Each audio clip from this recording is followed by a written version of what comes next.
सभी लोगों का ज्योग्राफी विद डी के यूट्यूब चैनल में। अगर आप लोग चैनल पे नए हैं तो चैनल को सब्सक्राइब जरूर करें, बेल आइकन को प्रेस करें। ठीक है, आज हम इस वीडियो में आपको वाताग्र के बारे में बताने जा रहे हैं। ठीक है, हम लोग आज वाताग्र के बारे में पढ़ेंगे। यह जो वीडियो है यह यूजीसी नेट, ठीक है, भूगोल विषय से परीक्षा देने वाले यूजीसी नेट के विद्यार्थी, असिस्टेंट प्रोफेसर, ठीक है, टीजीटी, पीजीटी, एमए, बीए, जो भी लोग मतलब भूगोल विषय से जो भी पढ़ते हैं उन सभी के लिए बहुत ही इम्पॉर्टेंट वीडियो है। ठीक है, तो हम लोग शुरू करते हैं वाताग्र के बारे में। ठीक, तो देखिए वाताग्र को फ्रंट भी बोलता है। ठीक है, अब वाताग्र क्या है? तापमान, गति, दिशा, आर्द्रता, घनत्व आदि के संदर्भ में दो विपरीत गुणों वाली वायुराशियों के बीच ढलुआ सतह को सामान्य तौर पर क्या कहा जाता है? वाताग्र कहा जाता है। ठीक है, तो तापमान यहाँ दिया हुआ, तापमान यानी विपरीत होना चाहिए। यहाँ तापमान भी विपरीत होना चाहिए, गति भी, दिशा भी, आर्द्रता भी, घनत्व भी, ये सब विपरीत होना चाहिए। तो तापमान जैसे एक ठंडी हवा है और एक गर्म हवा है, तो दोनों विपरीत दिशा विपरीत हैं। ठीक है, एक ठंडी है एक गर्म है। गति कोई तेज है कोई स्लो है, ठीक है, धीमा है।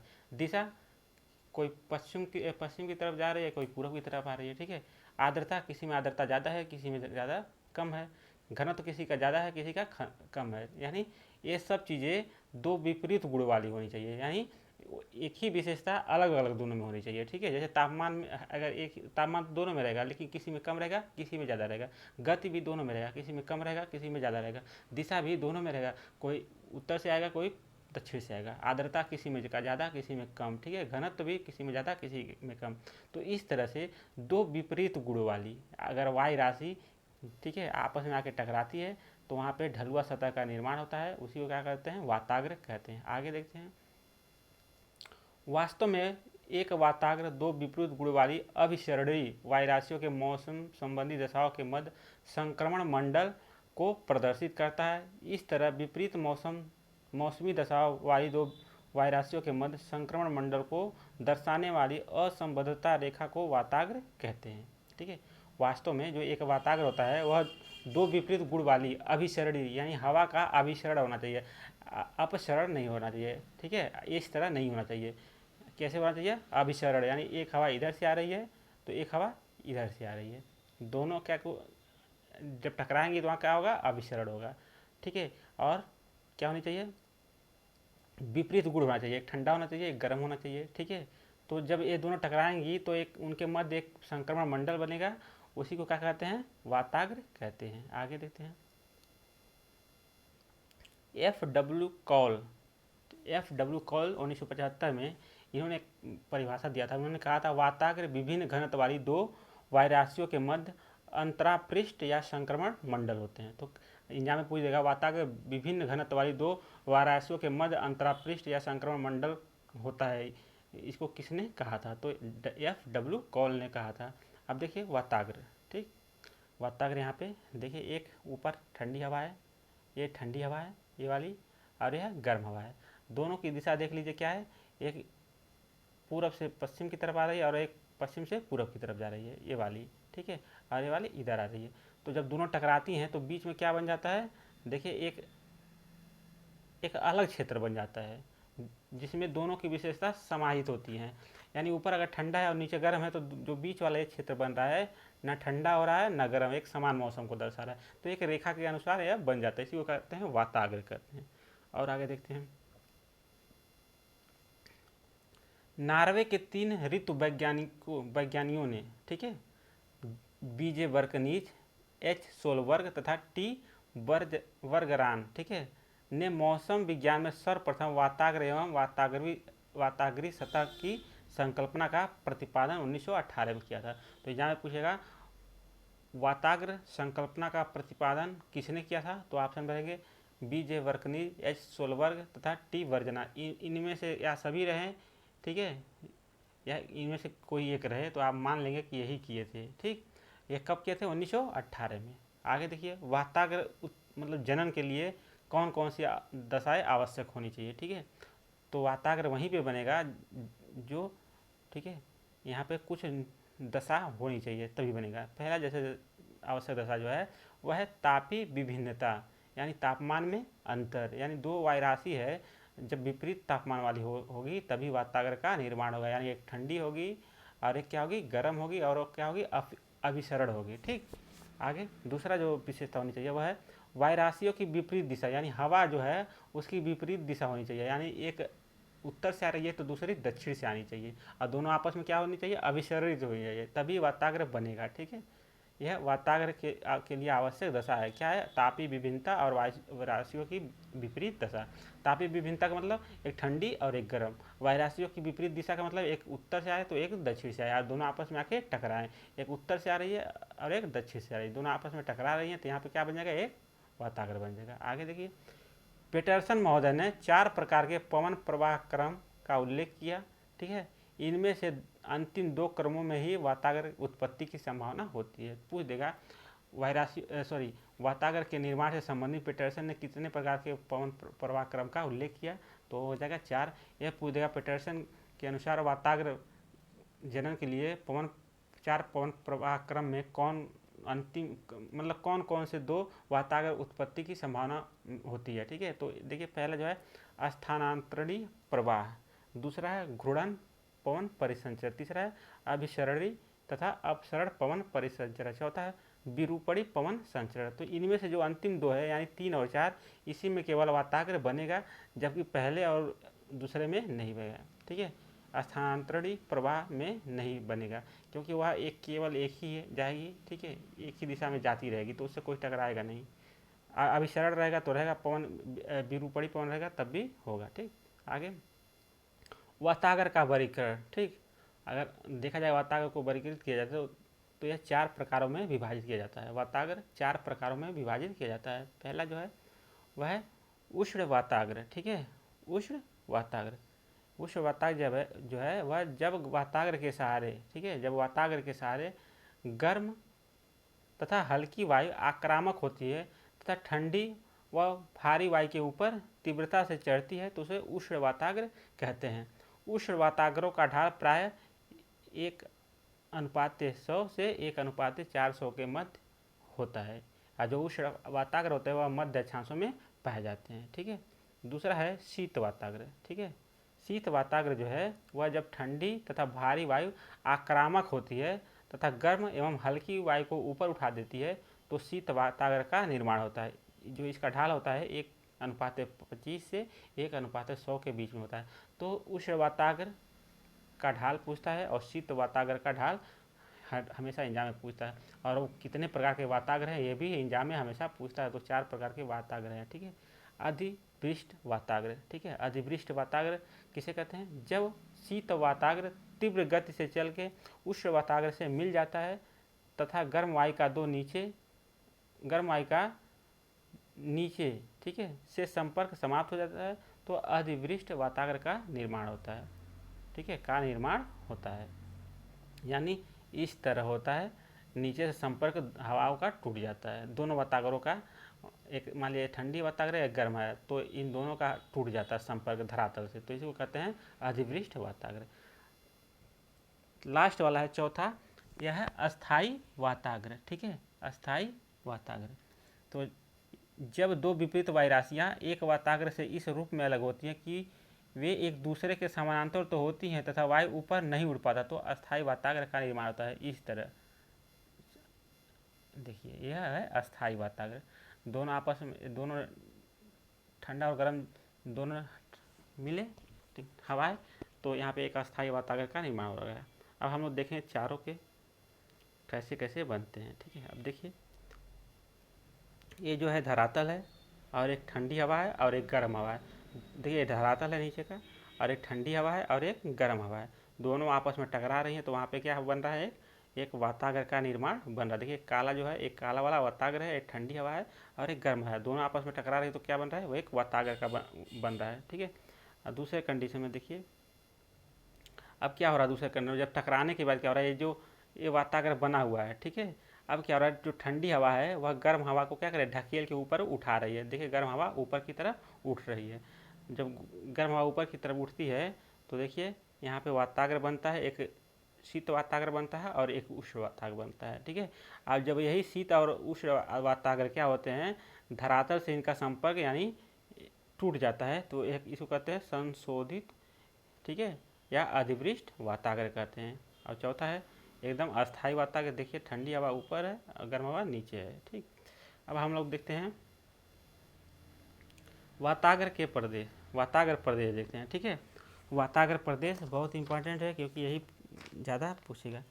यदि धरातल पर वायु परिसंचरण का अवलोकन किया जाए तो ऐसे प्रमुख क्षेत्र हैं जहाँ पे हवाएं अभिसरित होती है। पूरे मतलब पृथ्वी पे कुछ विशेष क्षेत्र हैं जहाँ हवाएं क्या होती है, अभिसरित, यानी दोनों में आपस में मिलती हैं तथा वातागरों का निर्माण होता है। ये भूमध्य रेखीय निम्न वायुदाब क्षेत्र तथा उपध्रुवीय निम्न वायुदाब क्षेत्र हैं। कुल मिला के धरातल पर वातागर के निम्न 3 प्रदेश पाए जाते हैं, प्रमुख रूप से निम्न 3 प्रदेश पाए जाते हैं। कौन कौन?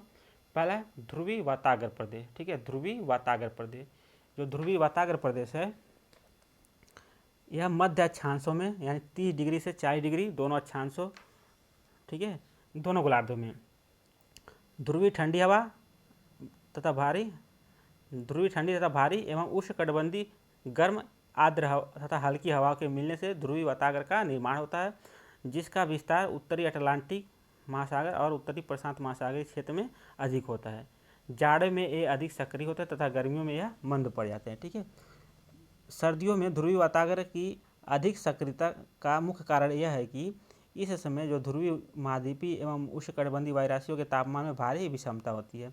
इस ध्रुवीय वातागर के सहारे उत्पन्न जो शीतोष्णकटिबंधीय जो चक्रवात होते हैं वह पछुआ के हवाओं के प्रभाव में पश्चिम से पूर्व की दिशा में चलते हैं। ठीक है, तथा ये जो होते हैं ध्रुवीय वातागर यह उत्तरी अमेरिका के पूर्वी तट पे और पश्चिमी यूरोप के, ठीक है, मध्य विस्तृत क्षेत्र पर वर्षा करते हैं। गर्मियों में जो ध्रुवीय वातागर होता है वह कमजोर पड़ जाता है और दोनों वायुराशियों के बीच तापीय भिन्नता भी न्यूनतम हो जाती है।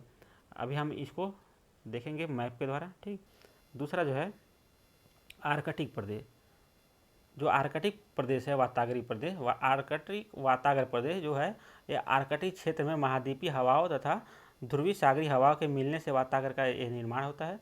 ठीक है, यानी एक आर्कटिक क्षेत्र से जो हवा आ रही है सागरीय हवा और एक महाद्वीपों की तरफ से जो हवा जा रही है उनके मिलने से वातागर का निर्माण होता है। इन हवाओं के तापमान में विशेष अंतर न होने के कारण, क्योंकि दोनों हवाएं ठंडे क्षेत्र से जा रही हैं, ठीक है, न होने के कारण वातागर अधिक सक्रिय नहीं होते हैं। खासकर यूरेशिया तथा उत्तरी अमेरिका के उत्तरी भागों में इनका विस्तार पाया जाता है। ठीक है, अब देखिए हम लोग तीसरा जो देते हैं यह है अंतरा उष्णकटिबंधीय वातागर प्रदेश, यानी यह जो है भूमध्य रेखीय निम्न वायुदाब जो होता है, यानी उत्तर पूर्व से दक्षिण पूर्व की जो व्यापारिक पवनें होती हैं उनके मिलने से इस वातागर का निर्माण होता है। यहाँ पर व्यापारिक हवाओं के अभिसरण के कारण हवाएं जो होती हैं ऊपर उठकर पर्याप्त वर्षा करती है। यह प्रदेश गर्मियों में उत्तर की ओर तथा जाड़े में दक्षिण की ओर सरकता है। यह 3 जो प्रमुख वातागर प्रदेश थे, इनके अलावा 3 प्रमुख वातागर प्रदेशों के अलावा निम्न 3 गौड़ वातागर प्रदेश भी पाए जाते हैं पृथ्वी पे। कौन कौन? पहला है भूमध्य सागरीय प्रदेश वातागर प्रदेश, प्रशांत आर्कटिक वातागर प्रदेश और प्रशांत ध्रुवीय वातागर प्रदेश। ठीक है, तो कौन कौन है इसमें देख लेते हैं। पहला है रोम सागरी वातागर प्रदेश। ठीक है, इस वातागर प्रदेश में वातागरों का निर्माण रोम सागर और कैस्पियन सागर के सहारे ठंडी महाद्वीपीय यूरोपियन वायुराशि तथा उत्तरी अफ्रीका की शीतकालीन ठंडी वायुराशियों के अभिसरण के कारण होता है। रोम सागर के जो ऊपर इस वातागर के कारण उत्पन्न शीतकालीन चक्रवात पूर्व एवं उत्तर पूर्व दिशा में आगे बढ़ते हैं।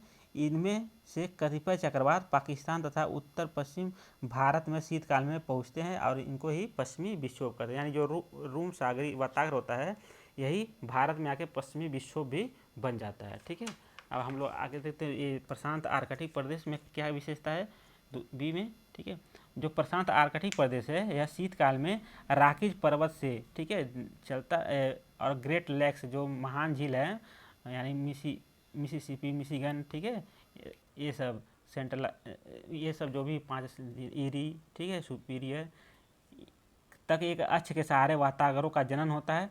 इस वातागर प्रदेश से जो संबंधित शीतकालीन विक्षोभ चक्रवात हैं वह दक्षिण पूर्व की ओर गतिशील होते हैं तथा टेक्सास एवं उत्तरी मैक्सिको तक पहुँचते हैं तथा समस्त दक्षिणी संयुक्त राज्य में शीत लहर उत्पन्न कर देते हैं। जो पाँचवा है इसी में गौण रूप से जो तीसरा है प्रशांत ध्रुवीय प्रदेश, जो यह है यह उत्तरी प्रशांत महासागर पर शीतकाल में 2 वातागर प्रदेशों विकसित होते हैं। पहला जो इसमें रहता है, इसमें जो पहला होता है और एक दूसरा होता है, ठीक है। जो पहला होता है वो होता है उत्तरी पूर्वी एशियाई तट, ठीक है, उत्तरी पूर्वी एशियाई तट। और जो दूसरा होता है वह उत्तर अमेरिका के उत्तर पश्चिम तटीय भाग, ठीक। द्वितीय जो वातागर प्रदेश से उत्पन्न वातागरी विक्षोभ होता है वह उत्तरी अमेरिका के अलास्का की खाड़ी से दक्षिणी कैलिफोर्निया तक पश्चिमी तटीय भागों के मौसम को प्रभावित करता है, ठीक है। तो जो वातागर प्रदेश हैं 3 प्रमुख रूप से हैं, उसको हम देख लेते हैं कौन कौन है मैप में, ठीक है। जो पहला है वो है ध्रुवीय वातागर प्रदेश, ठीक। तो जो ध्रुवीय वातागर प्रदेश 30 डिग्री से 40 डिग्री दोनों गोलार्धों में, ठीक है। मान लीजिए ये 30 डिग्री से 40 डिग्री उत्तरी और 30 डिग्री से 40 डिग्री दक्षिणी, और यह मान लीजिए भूमध्य रेखा, मान लीजिए भूमध्य रेखा 0 डिग्री और 30 डिग्री और ये 40 डिग्री उत्तरी एवं दक्षिणी, ठीक है। इनके बीच जो वाताग्र बनता है इसी को कहते हैं, देखिए यहाँ से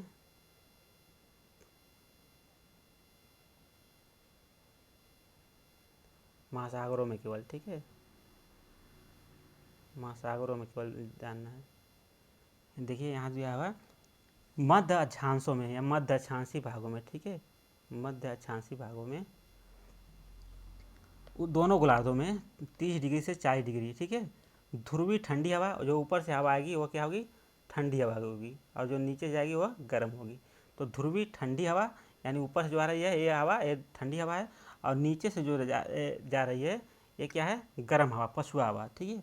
दोनों के मिलने से ध्रुवीय वातागर का निर्माण होता है। जो इसका विस्तार होता है उत्तरी अटलांटिक महासागर, तो ये है उत्तरी अटलांटिक महासागर, और उत्तरी पश्चिमी प्रशांत महासागर, यह पश्चिमी प्रशांत महासागर है, ठीक है, पश्चिमी प्रशांत महासागर। यहाँ पे विशेषतः ये दिखाई देते हैं, पहला, ठीक है। अब हम लोग देखते हैं दूसरा जो है, ये है आर्कटिक वाताग्र प्रदेश, ठीक है। जो आर्कटिक वाताग्र प्रदेश है यह है आर्कटिक क्षेत्र में महाद्वीपीय हवाओं तथा ध्रुवीय हवाओं, सागरी हवाओं के मिलने से वातागर का इसका निर्माण होता है। यह क्या होता है, खासकर यूरेशिया तथा उत्तरी अमेरिका के उत्तरी भागों में इसका विस्तार पाया जाता है। तो जो आर्कटिक वातागर प्रदेश है, मान लीजिए यह है आर्कटिक सागर, ठीक है, यह यूरेशिया है और यह उत्तरी अमेरिका के ऊपर है। तो ऊपर से आती हैं आर्कटिक हवाएं और नीचे से महाद्वीपीय हवाएं, दोनों टकराती हैं, ठीक है, महाद्वीपीय हवाएं दोनों टकराती हैं तो वातागर का निर्माण होता है। क्योंकि ये दोनों ठंडी हवाएं होती हैं, इस वजह से इसके तापमान में विशेष अंतर नहीं होता है, जिसके कारण यह वातागर सक्रिय नहीं हो पाते हैं, ठीक है।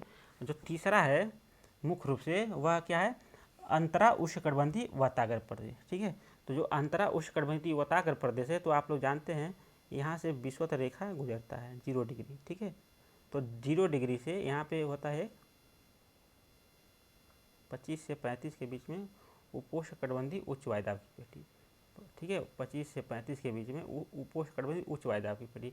तो इधर से हवा उत्तर पूर्वी व्यापारिक पवनें आती हैं, ठीक है, उत्तर पूर्वी हवा व्यापारिक पवनें आती हैं, इधर से भी उत्तर पूर्वी व्यापारिक पवनें आती हैं, ठीक। तो दोनों आपस में विषुवत रेखा पे आके टकराती हैं। जब टकराती हैं वहाँ पे क्या होता है, वातागर का निर्माण होता है। तो ये दोनों हवा जब टकराती हैं तो क्या होती है, ऊपर जाती हैं हवाएं टकरा के। जब ऊपर जाती हैं तो क्या होता है, रुद्धोष्म ताप परिवर्तन से क्या होती है, और ठंडी होती है हवा, ठंडी होती है तो खूब वर्षा करती है, ठीक है। जो अब हम लोग जो 3 गौड़ प्रदेश है उसको देख लेते हैं। जो रूम सागरी वातागर प्रदेश है, एक गौड़ प्रदेश है ना 3, इसमें जो है जो रूम सागरी है, ठीक है, रूम सागरी वातागर प्रदेश है, यह जो है रूम सागर और कैस्पियन सागर। देखिए रूम सागर यानी भूमध्य सागर को ही रूम सागर कहता है, और ये कैस्पियन सागर है, ठीक, ये रूम सागर, प्रमुख रूप से रूम सागर में यह वातागर बनते हैं, ठीक है। क्यों बनते हैं, यह जो होते हैं महाद्वीपीय जो यूरोपियन वायरासी होती है, ये यूरोप की वायरासी होती है, और यह उत्तर अफ्रीका की ठंडी वायु होती है। ये दोनों क्या होती है, आपस में टकराती हैं भूमध्य सागर में, तो वातागर का निर्माण होता है। और जब यह वातागर बन जाता है, ठीक है, तो यह ऐसे हवा चलती है पश्चिम से पूरब की तरफ, जो हवा चलती है इसके प्रभाव में आके यह वातागर यहाँ पे पहुँचता है। यहाँ हिमालय से टकराने पे यहाँ पे वर्षा, हिमालय से जब वातागर टकराता है तो क्या होता है, चक्रवात, तो वह हवाएं ऊपर की तरफ उड़ती हैं, तो वहाँ पे संघनित होकर वर्षा करती है, तो इसी को कहते हैं पश्चिमी विक्षोभ। तो भारत में जो वर्षा होती है वो रोम सागरी वातागर प्रदेश में उठने वाले चक्रवात से ही होती है। उसके बाद जो दूसरा गौड़ प्रदेश है वह है प्रशांत आर्कटिक प्रदेश, ठीक है, प्रशांत आर्कटिक वातागर प्रदेश। यह जो होता है शीतकाल में राकी पर्वत, तो राकी जो पर्वत कहाँ है, यहाँ पे है, ठीक है, यहाँ है राकीज पर्वत, ठीक है। तो राकीज पर्वत से ग्रेट लेक्स, तो ये जो है ग्रेट लेक्स है, जो 5 जिले महान जिले हैं वह महान जिले हैं, ठीक है, वहाँ से एक अक्ष के सहारे वातागर का जन्म होता है, ठीक है। उसके बाद इस वातागर प्रदेश से शीतकालीन विक्षोभ चक्रवात उत्पन्न होते हैं और दक्षिण पूरब की ओर गतिशील होते हैं। तो दक्षिण पूरब क्या है, यह पूरब है, ऐसे इस तरह गतिशील होते हैं। दक्षिण, यह पूरब है इधर और यह दक्षिण है, तो दक्षिण पूरब में गतिशील होते हैं। और जब गतिशील हो जाते हैं तो क्या होता है, यह टेक्सास और उत्तरी मैक्सिको तक पहुँचते हैं, इस वाले एरिया में पहुँच गए, यहाँ पर वर्षा करते हैं। फिर अगला जो है लास्ट वाला गौड़ प्रदेश है तीसरा, प्रशांत ध्रुवीय प्रदेश, ठीक है, जो उत्तरी प्रशांत महासागर है, ठीक है, पर शीतकाल में 2 वातागर प्रदेश विकसित होते हैं, एक उत्तरी पूर्वी एशियाई तट के पास यहाँ पे, ठीक है, और दूसरा जो है उत्तरी अमेरिका का उत्तर पश्चिम तटीय भाग, उत्तरी अमेरिका का उत्तर पश्चिम तटीय भाग, ठीक, यहाँ पे वातागर का निर्माण होता है दोनों जगह। और यह क्या होता है, एक इधर से चलती है कैलिफोर्निया की घाटी में वर्षा करती है, ठीक, अलास्का कैलिफोर्निया की घाटी में वर्षा करती है, और यहाँ पे जो उठती है वह चीन जापान में वर्षा करती है। तो ये था आज का टॉपिक जो था वातागर के जनन के कारण, वातागर के प्रकार, वातागर से निर्मित जो भी वातागरी प्रदेश के बारे में हम लोग जाने। अगर आप लोग को वीडियो अच्छा लगा हो तो वीडियो को आप लोग लाइक करें, चैनल को सब्सक्राइब करें। मिलते हैं अगली वीडियो में, तब तक के लिए जय हिंद।